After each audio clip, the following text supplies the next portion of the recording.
Isa pong magandang araw sa inyo mga kapatid. Kinukumusta ko kayo sa ngalan ng ating Panginoon Jesucristo. Magpapatuloy po tayo sa ating pag-aaral ng Lumang Tipan. Tadako na tayo sa Genesis chapter 3. Nito mga unang aralin siguro medyo mabagal ang aking pagtuturo. Pero pagkatapos nito pwede na nating pag-aralan natin ito na mas mabilis. Parang talagang overview na lang. Pero dito, sana marami pa tayong matutunan. Yung Genesis chapter 3, alam ko, kapisado na kayo dito. Alam na alam ninyo itong kwento. Pero sana marami pa tayong matutunan kahit alam na natin ito. Basahin muna natin Genesis chapter 3 verses 1 to 6. Sabi dito, ang ahas ang pinakatuso sa lahat ng hayop na nilikha ng Panginoong Yahweh. Isang araw, tinanong nito ang babae, totoo bang sinabi ng Diyos na huwag kayong kakain ng anumang bungang kahoy sa halamanan? Sumagot ang babae, maaari namin kainin ang anumang bunga sa halamanan, huwag lamang ang bunga ng puno na nasa gitna niyon. Sinabi ng Diyos na huwag namin kakainin ni hihipuin man ang bunga nito. Kung kami raw ay kakain nito, mamamatay kami. Ngunit sinabi ng ahas, hindi totoo yan. Hindi kayo mamamatay. Sinabi lamang yan ng Diyos sapagkat alam niyang kung kakain kayo ng bunga niyon ay makakaunawa kayo. Kayo'y magiging parang Diyos at malalaman ninyo ang mabuti at masama. Ang punong kahoy ay napakaganda sa paningin ng babae at sa palagay niya ay masarap ang bunga nito. Naisip din niya na kahanga-hanga ang magiging marunong. Kaya't pumitas siya ng bunga at kumain ito. Pinigan niya ang kanyang asawa at kumain din ito. Balikan natin verse 1. Ang ahas, sino ito? Alam na natin sapagkat ito ang ating pinag-aralan last time. Ng ahas ay walang iba kundi ang diablo. Ito ang tawag o mga titulo ng Biblia sa Pahayag chapter 12. Tinatawag siyang ang dragon, ang mata ng ahas, ang diablo, si Satanas. Mga titulo yan kung sino siya. Dito, nakasala na siya. Pumagsak na si Lucifer sa kasalanan, maging masama na siya. Ngayon lumapit siya kina Adan at Eva upang tuksohin din sila. Bakit na niya nilapitan si Eva, ang babae at hindi ang lalaki? Sapagkat ang utos ng Diyos sa lalaki ay magtrabaho at mag-ingat sa nilikha ng Diyos. Ang utos ng Panginoon talaga ay sa lalaki ang siyang ulo. Dito pinaligtaran niya ng ahas, pinagtaliran niya ang utos, ang sistema ng Diyos na sinasabi sa Efeso chapter 5 na ang lalaki ang ulo ng kanyang asawa. Kaya nilapitan niya ang babae. Ayaw niyang kausapin ang lalaki na dapat lumaban sa kanya. Ano talagang kasalanan ni Adan dito? Sa verse 6, sinasabi, kumain at ibinigay pati sa asawa na kasama niya. Kasama din si Adan. At siya'y kumain din. Anong kasalanan ni Adan dito? Kumain siya ng bunga na ipinagbawal ng Diyos. Oo. Pero mali pa dito, hindi siya lumaban. Laban sa kaaway. Dapat niyang labanan ito. Dapat siyang tumalikod. Tulungan ang kanyang asawa. Kaya ang diablo ay gumamit ng pamaraan na lapitan ang babae, hindi ang lalaki. Hindi siya sumunod sa sistema o sa utos ng Diyos. Sunod, gusto kong ituro ito sa inyo o ipakita sa inyo na ang puno, ang kasalanan ay tulad ng isang puno. Ito ay drawing ko, medyo hindi gano'ng kakanda, pero sana pwede pa natin gamitin ito ng ang puno ng kasalanan. Ang puno ng kasalanan, kung saan Namumunga ito ng iba't ibang kasalanan tulad ng pagsamba sa Diyos-Diyosan, pagpatay, pag-away, paglaban, selos, sinungaling, inggit, lasing, galit, poot, iba't ibang kasalanan. Ito mga bunga ng kasalanan. Ngunit sa ilalim talaga ng puno. Ano ang nagbibigay lakas sa kasalanan sa ating buhay? Anong nagbibigay ng kalakasan sa puno ng kasalanan? Dito po napapansin po natin sa Genesis chapter 3, may tatlong klase ng kasalanan, may tatlong ugat ng kasalanan, nagbibigay lakas sa kasalanan sa ating buhay na kailangan natin labanan habang buhay. Hindi ito mawawala sa ating buhay. Kailangan natin labanan. Ano ang mga ito? Ang una ay ang hindi tiwala. Hindi maniwala sa salita ng Diyos o sa utos ng Diyos. Pangalawa, ang nagmamataas o pagmamataas ng magiging Diyos. Ang pangatlo, ang masamang nais o ang pita ng laman. Itong mga tatlong ugat ay ating napapansin sa Genesis chapter 3. Itong mga kasalanan, hindi mo maaari makita sapagkat malalim ito sa ating mga puso. Ang puot, maaari mong makita sa pagkilos ng isang tao. O pagsamba sa Diyos-Diyosan, maaari mo makita, pumasok ka sa isang bahay, may rebulto. Sumasamba sa Diyos-Diyosan. So halata ang iba't ibang kasalanan, halata naman sa tingin ng tao. Pero may kasalanan din na talagang malalim sa ating mga puso. Lahat tayo ay kailangan lumaban sa mga kasalanan ito sapagkat ito talaga ang dahilan kung bakit tayo patuloy na nakakasala sa ating buhay. Itong tatlo ay napapansin po natin kung balikan po natin ngayon ang Genesis chapter 3. Ang verse 1. Anong tanong? Totoo bang sinabi ng Diyos na huwag kayong kakain ng anumang bungang kahoy sa halamanan? Totoo ba? Anong ginagawa ng Diyos, ng ahas? He's questioning God. Isn't he? He's questioning God. Totoo ba? Totoo ba? Ang Diyos ay mabuti? Ang Diyos ba talaga ay mabuti? Isipin mo, tingnan mo ang puno ng kahoy. Tingnan mo kung gaano kasarap. At ipinagbawal sa iyo. Totoo ba talaga mabuti ang nasa puso ng Diyos o kaya He just wants to keep it away from you? To question God.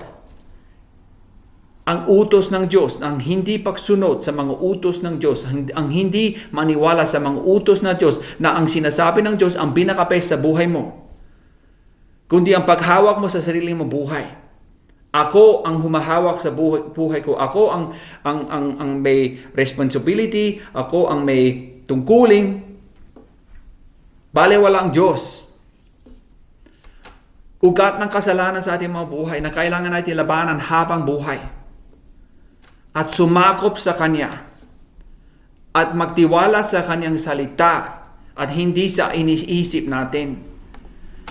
Ito po ay bunga o ugat talaga ng maraming kasalanan sa ating buhay kung bakit tayo ay nakakasala sapagkat hindi tayo talaga naniniwala na ang Diyos ay mabuti at tama sa bawat sandali sa ating buhay.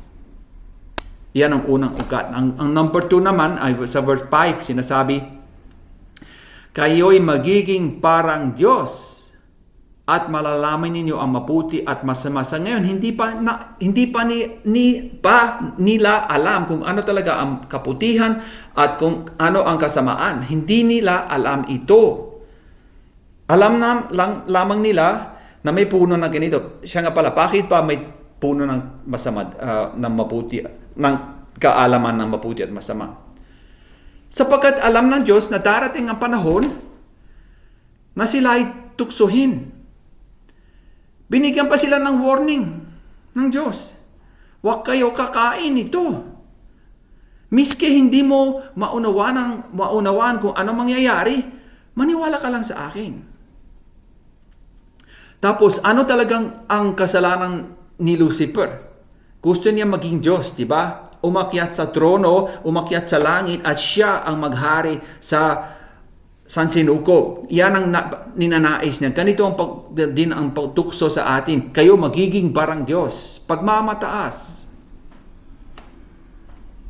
Ugat ng kasalanan sa ating mga buhay. Ang nagmamataas tayo. Kailangan tayo magpapakumbabas. Kaya sinasabi sa Santiago chapter 4, ang Diyos ay laban sa mga mapagmataas. Ngunit pinagpalan niya ang mga mapagpapakumbaba. Yan ang dapat tayo ay matuto na magpapakumbaba. Tulad ni Jesus na sinasabi niya sa Matthew chapter 11, sabi niya, I am meek and gentle. Ako'y nagpapakumbaba, sabi ni Jesus. Ganito ang ugali. Dapat din yan ang maging ugali natin. Ang pagmamataas ay laban sa Diyos talaga. Ugat ng maraming kasalanan sa ating buhay na ayaw na tayo sumakob sa Diyos. Ang number 3 naman, pagkatapos nito, sa halip na si Adan ay sinasabi, wag, tayo na, alis na tayo, di ba? Wag tayo kumain. Ano ginawa nila? Tumingin sa puno ng kahoy. At sabi niya, sa paningin na babae at sa palagay niya, masarap naman ito. Mukhang masarap naman ito. Dapat nating tikman ito. Diba? Yan ang pita ng laman na nasa puso mo din. Nasa malalim na ugat ng talaga maraming kasalanan sa ating buhay, ang pita ng laman o masamang pagnanais. Gusto mo ito. You desire it. You want it. Miski ipinagbawal ng Diyos, gusto mo pa rin ito. Maging bunga ito ng pagkilos ng iba't ibang kasalanan. Bawa selos, kasinungalingan, ano man yon. Ang ugat ng maraming kasalanan ay talaga ang pita ng laman, ang pagnanais natin. Kaya ang kasalanan ay tulad ng isang puno. Verse 4, sabi ng ahas dito, hindi totoo yan, hindi kayo mamamatay. Totoo ba ito? Na hindi sila mamamatay? Pati ganun sa verse 1, totoo ba ang sinabi niya? Totoo ba ang sinabi ng Diyos na huwag kayong kakain ng anumang punang kahoy?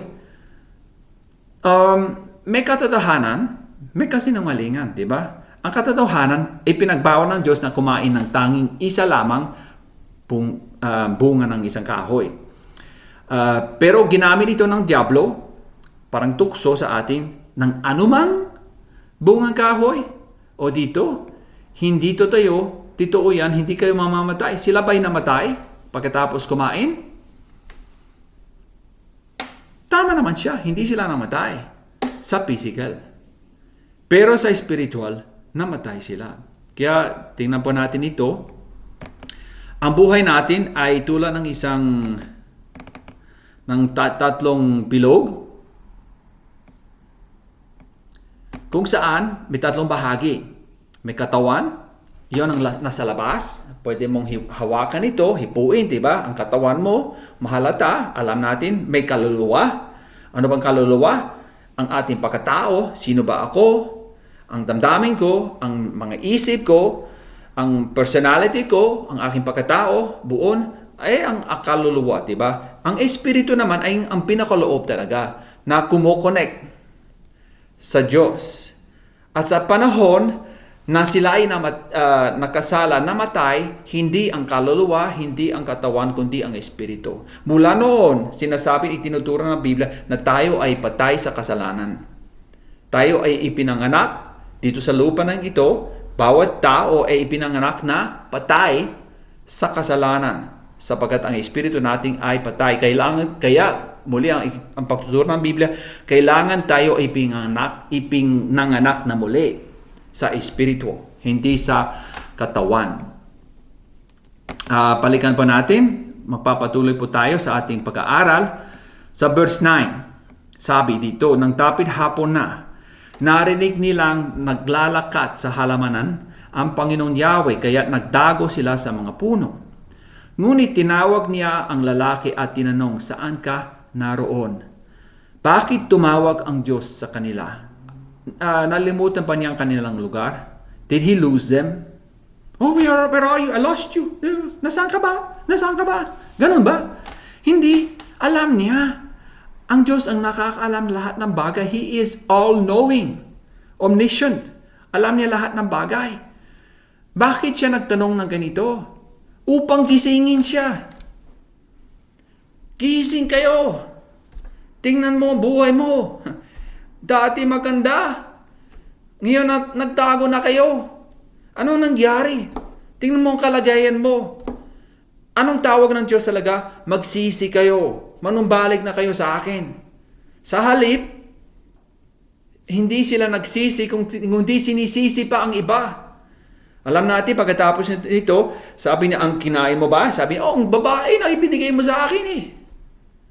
Sinisisi ng babae. Ikaw, kumain ka naman, ay, ang ahas naman. Ang siyang tumukso sa akin, di ba? Dapat sisihin mo ang ahas, hindi ako. Ikaw naman gumawa ng ahas, di ba? Pati Diyos, sinisisi nila. Ito ang tawag ng Diyos sa atin, saan ka naroon. From the beginning until now, God is looking for you. Saan ka naroon? Where are you? Ibig sabihin, bumalik ka na sa akin. Magsisig ka na. Magpaliklob kayo sa akin. Yan ang nais niya sa una pa. Pagkatapos, 3 ang nagiging response ng tao. 3 ang bagay ang nangyari dito. Ang una, may hiya. Pangalawa, may guilt. Guilty sila, pakakasala. Kaya sila ay nagdago sa Diyos. Pangatlo, may takot. Basahin pa natin, verse 7, nagkaroon nga sila ng pagkaunawa matapos kumain. Noon nilang nalamang sila'y hubat. Kaya kumuha sila ng mga dahon ng igos, pinagtahi nila at ang mga ito at ginawang panakip sa katawan. Bakit nila ito ginawa? Sapagkat sila'y nahiya. May hiya na sa buhay niya. Ashamed. They are ashamed of what they are, who they are, or who they became. Verse 8, nang dapit hapon na, narinig nilang naglalakat sa halaman ang Panginoong Yahweh, kaya't nagdago sila. Bakit sila nagdago? Because they feel guilty. Pakakasala sa mga puno. Ngunit tinawag niya ang lalaki at tinanong, saan ka naroon? Sagot, natakot po ako. Na marinig kong kayo ay nasa halamanan, nagdago po ako sapagkat ako'y hubat, sagot ng lalaki. 3 response.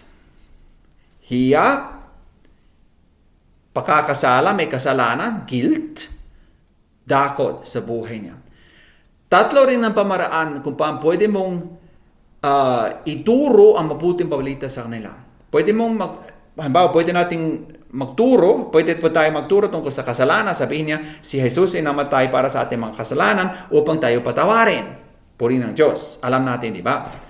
Pero, paano pa natin pwedeng i-present ang mabuting balita patay sa hiya? Sapagkat tayo ay mga nahihiya sa harapan ng Diyos. Mabigat ang sabihin mo sa isang tao, lalo na sa Pilipinas, sabihin mo, wala kang hiya. Mabigat ito sa puso natin. Pero totoo naman ito. Wala tayong hiya sa harapan ng Diyos. Ang Diyos ay naging kaaway natin. Ang mabuting balita dito, si Jesus ay namatay para sa atin. Hindi lamang sa kasalanan natin, kundi upang linisin pati ang hiya natin. At tayo malinis na. Ang pangatlong, ang takot. Maraming tao ang takot sa mga demonyo, sa mga rebulto, sa mga Diyos-Diyusan. Huwag tayo matakot sapagkat si Jesus ay nagahari. Siya ang pinakahari. Siya ang mag-iingat sa ating buhay. Pwede pa tayong pagtiwalaan siya. Sa Roma chapter 5, ginagamit din ito ni Pablo. Sabi niya may 3 response. He talks about the state of being, ontology. Ontology, ibig sabihin, the being, the state of being. What are we? Sino ba tayo? Yan ang pinag-usapan dito. Sa verse 5, sa chapter 5 verse 6, sinasabi, we are powerless. Wala tayong lakas. Kaya tayo takot. Sapagkat wala tayong lakas, kaya ang response tayo ay takot. Verse 8, tayo ay makasalanan. Kaya ang response natin, may pakakasala, ang guilt. Ang pangatlong response naman, na tayo ay kaaway ng Diyos. Kaya nakakahiya. Dati naglalakbay sila kasama ng Diyos, siya ay ang kaibigan nila, ngayon naging kaaway nila ang Diyos. Sa Roma sinasabi, sapagkat noong tayo mahihina pa, the state of being powerless. We are powerless. Namatay si Kristo sa taktang panahon para sa mga makasalanan. So si Jesus ay namatay hindi lamang upang patawarin ang ating mga kasalanan, kundi upang lutasin ang problema ng takot sa ating buhay. Huwag tayo matakot sa mga demonyo, sa mga Diyos-Diyusan, sapagkat si Jesus ay takila sa lahat. Verse 8, ngunit pinatunayan ng Diyos ang kanyang pag-ibig sa atin nang mamatay si Kristo para sa ating noong tayo'y makasalanan pa, the state of being sinners. See, we're powerless, we're also sinners. Namatay si Jesus upang patawarin tayo sa ating mga kasalanan. At verse 10, dati tayo mga kaaway ng Diyos. Sabi ni Pablo, the state of being enemies of God. Ngunit tinanggap na niya tayo bilang mga kaibigan. Ibig sabihin, pwede ka nang bumalik. Pwede ka nang maging kaibigan muli ng Diyos. Huwag ka nang mahiyain. Huwag ka nang mahiya. Ang hiya ay hadlang din sa mabuting balita. Dapat tayong tanggapin na si Jesus ay mamatay upang tayo ay manubalik sa Diyos at hindi na siya kaaway natin kundi kaibigan natin siya ngayon sa pamagitan ng kamatayan ni Hesus Kristo. Ang huli siguro ang mga sumpa, pag-aralan natin saglit lamang ang sumpa sa ahas, at binanggit ko na ito sa inyo, ang sumpa sa ahas, dito na ang tinatawag na the first mentioning of the gospel, di ba? Tinatawag na binabanggit na ang mabuting balita na darating ang binhi ng babae at siya ang dumudurog sa ulo ng ahas. So darating na Mesiyas, darating na ang tagapagligtas. Ang sumpain ang ahas, ngunit naroon din ang pangako ng Diyos na siya ay gagawa ng pamaraan. Ang sumpa namang sa babae, siya ay maghihirap sa kapanganakan, tapos pati ang pagnanais na ay sa lalaki. So sira na ang relasyon ng babae at lalaki ngayon. Mula noon, may problema na sa relasyon natin bilang lalaki at babae sa isa't isa. Ngunit ang Kristiyano na siyang nagpasakop kay Jesus at sumampalatay kay Jesus ay pwede nang tanggapin talaga na mahalin ang kanyang asawa. Yan ang hinahanap ng babae sa lalaki. Tapos naman ang sumpa kay Adan na mahirap ang buhay niya. At pwede po natin sabihin, tunay, mahirap talagang buhay natin. Ang pagtrabaho ng araw-araw, ang gumising na maaga at magbiyahe sa trabaho, ang makabalik ng gabi na, mahirap talagang buhay. Dahil sa sumpa na tinanggap natin bilang mga lalaki. Ngunit si Jesus ay talagang magbibigay din sa atin ng kalakasan kahit sa ganitong panahon na tayo bilang lalaki ay maging matibay sa tawag ng Diyos sa atin na huwag tayong tumahimik, kundi lumaban tayo, laban para sa ating mga pamilya upang maging matibay sa pagsunod sa Kanya. Okay, ganito lamang ang aking pagtuturo. Sa next time, tingnan po natin ang mga susunod na lesson tungkol sa aklat ng Genesis. Pagpalain kayo ng Panginoon.